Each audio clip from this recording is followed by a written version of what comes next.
என்ன நேர்களே, மிதுன ராசி நேர்களே, சனி பயிற்சியினுடைய பலன்கள் என்னென்னவாக இருக்கும் அப்படின்றது ஆர்வமாக இருக்கீங்க. அது நல்லா தெரியுது, கவலைப்பட வேண்டாம்.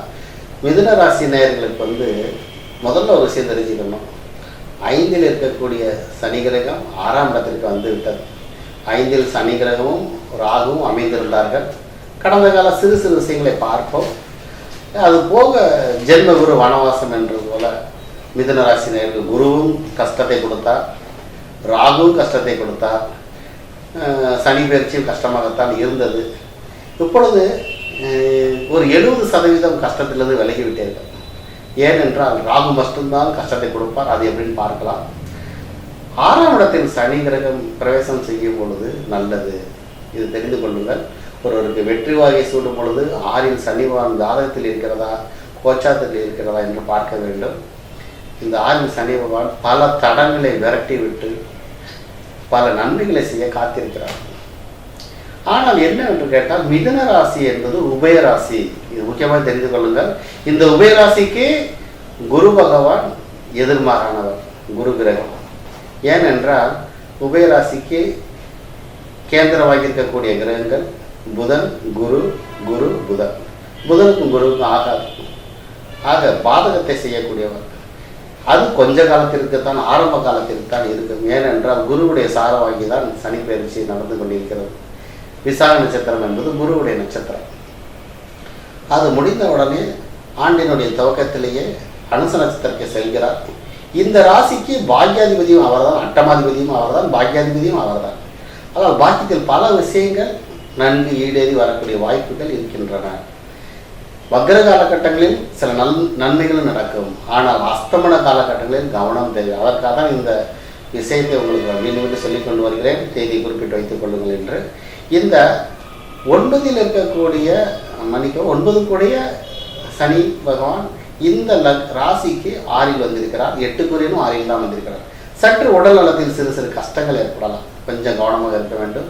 குறிப்பாக யூரினரி சம்பந்தப்பட்டது, மூட்டுங்கால் வலி, உடம்பு உங்களுக்கு உப்பி போய் சில கஷ்டங்கள் வரலாம். இதனால் கவனம் தேவை. சரிங்க சார், 4 ராகு சொன்னீங்களே அப்படின்னு கேட்குறீங்களா? 4ஆம் இடம் என்பது ஒருவருடைய வாழ்க்கையில் ஒரு முக்கியமான பங்கு வகிக்கக்கூடிய இடம் தான். ஏனென்றால் தாயாருக்கு அந்த ஸ்தானம் தான். இறுதி சம்பந்தமான கஷ்டங்களுக்கும் அந்த 4ஆம் இடத்தை தான் சொல்லலாம். இதில் ராகு சஞ்சாரம் செய்வதனால் தாயாருக்கு உடல்நலம் பாதிக்கலாம். மிக மிக கவனம் தேவை. ஏற்கனவே இருமல், சளி, காய்ச்சல் உள்ளவர்கள் அதிகப்பட்டு போய்விட்டால் உடனடியாக மருத்துவரிடம் செல்லுங்கள். அது மிக மிக முக்கியம். இடம் வாங்கக்கூடிய சில சமாச்சாரங்கள் இருக்கிறது, அதில் சில கஷ்டங்கள் வரலாம். எனினும் பெரிய அளவு பாதிப்பு வராது. ஏன் இங்கு சொல்ல வருகிறேன் என்றால், உங்களுக்கு கை கொடுப்பவர் சனி பகவான். அதற்கு அடுத்து குரு பயிற்சி 3ஆம் இடத்துக்கு வருகிறார். நம்ம தொடர்ந்து சொல்லிக்கொண்டு வருகிறேன். 3, 6, 8, 12 3ஆம் இடமும் 50% மறைவு ஸ்தானத்திற்கு சம்பந்தப்பட்டதான்.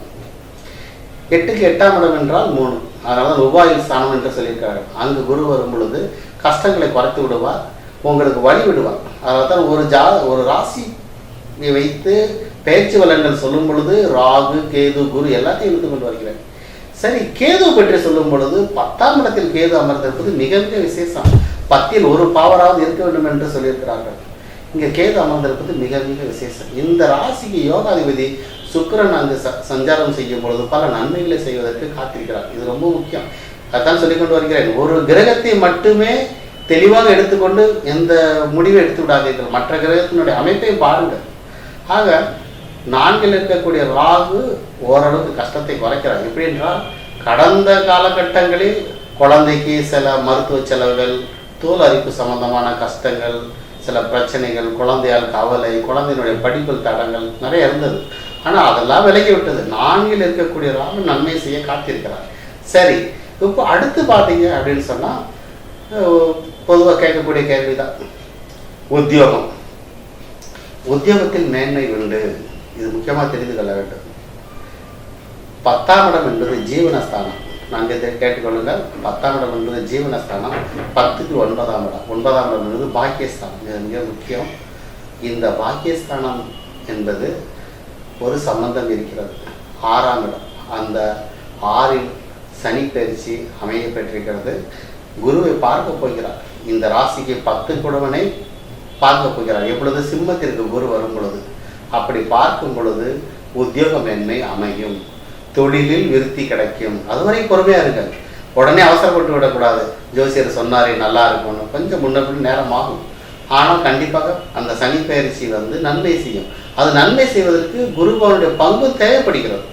ஆக அந்த குரு கிரகத்தினுடைய அமைப்பு சிம்மத்திற்கு வரும் பொழுது, இந்த ராசிக்கு பூர நட்சத்திரத்தில் சஞ்சரிக்கும் பொழுது கண்டிப்பாக நன்மை செய்வார். சார் அது எப்போ சார் பூர நட்சத்திரத்தில் சஞ்சரிக்க போகுது அப்படின்னு கேட்குறாங்க. அவ்வளவு நிகழ்ச்சியை பாருங்கள். ஒரே நாளில் எல்லா விஷயங்களையும் சொல்லிவிட முடியாது.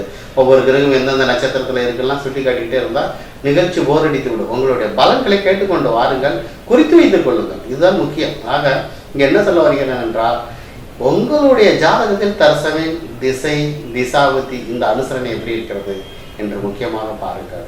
ஒரு தடவை ஜாதகம் பார்க்கும் பொழுது ஒட்டுமொத்த குடும்ப ஜாதகத்தை தான் பார்க்க வேண்டியது மிக மிக முக்கியம். பல பேருக்கு தெரிவதில்லை. ஒருவருக்கு சரிவான டைம் வரும் பொழுது மனைவியுடைய ஜாதகம் உயர்ந்திருந்தால் அந்த சரிவை குறைக்கும். குழந்தையுடைய ஜாதகம் நன்றாக இருந்தால் அந்த யோகம் உங்களுக்கும் பங்கு இருக்கிறது. ஒரு ஆள் கை தட்டுவதற்கும் ஒரு குடும்பத்தில் இருக்கிற 5 பேர் கை தட்டுவதற்கும் பல வித்தியாசங்கள் இருக்கிறது. ஆக இங்கே என்ன சொல்ல வருகிறேன் என்றால், கிரக அமைப்புகள் ஒவ்வொரு மாற்றத்தை செய்து கொண்டு வருகிறது. ஆக சனி கிரகம், சனி பகவானுடைய சாரம், அதாவது சனி கிரகத்தினுடைய சாரம் என்னவென்றால் அனுச நட்சத்திரத்திற்கு வரும் பொழுது பல அற்புதங்களை நிகழ்த்துவார்.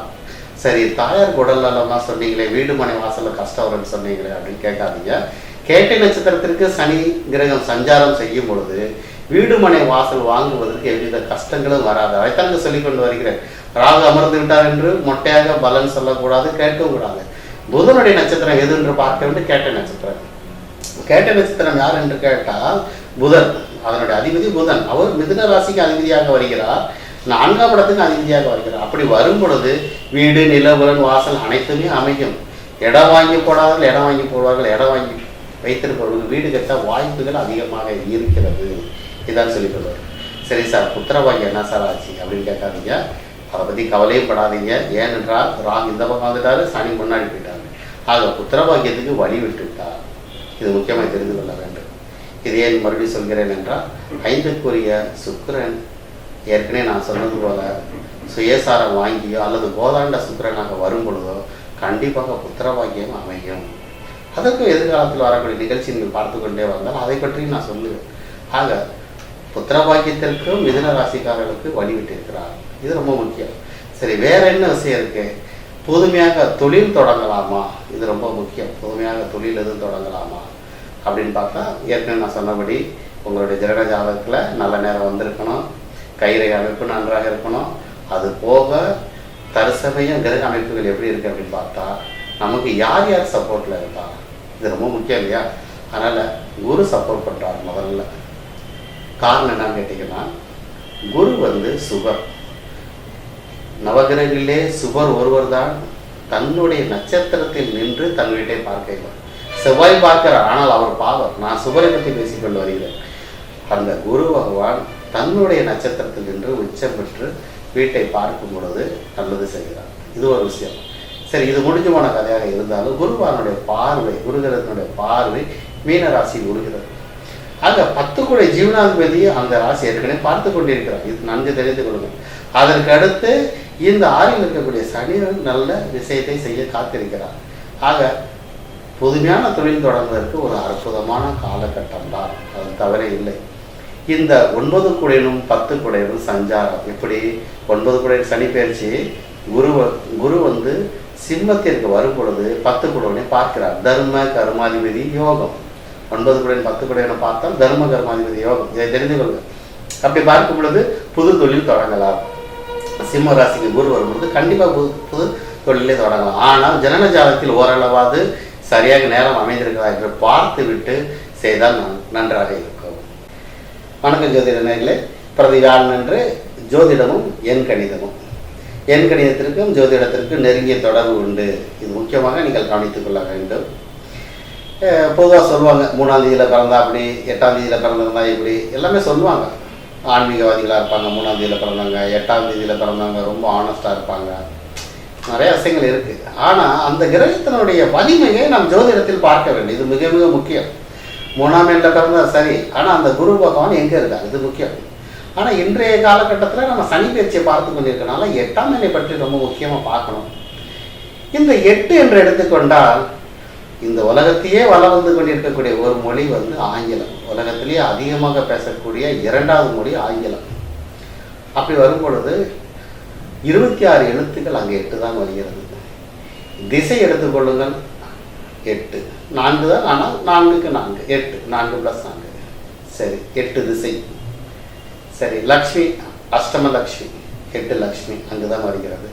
இப்போ 8ஐ பற்றி நிறையா சொல்லலாம். ஏற்கனவே நான் சொல்லியிருக்கேன், மகரத்திற்கு கும்பத்திற்கு 8 வடிவத்தில் வரும். ஒரு முக்கியமான விஷயத்தை சொல்கிறேன், கம்ப்ளீட்டட் நம்பர் 8. எங்கிருந்து நீங்கள் ஆரம்பிக்கிறீர்களோ அங்கு தான் செல்ல வேண்டும். இப்படி பல விஷயங்கள் வந்து சனி கிரகத்தை பற்றி சொல்லிக்கொண்டே போகலாம். ஆட்சி உச்சத்தை பற்றி உங்களுக்கு நான் சொல்லியிருந்தேன். சரி, இந்த சனி கிரகத்திற்கு உடலுக்கும் என்ன சம்பந்தம் என்றால், நரம்பு சம்பந்தமான வியாதிகளை தருவாரா என்று சொல்வதற்கு சனி கிரகம் மிக முக்கிய பங்கு வகிக்கிறது. இதை நன்கு தெரிந்து கொள்ளுங்கள்.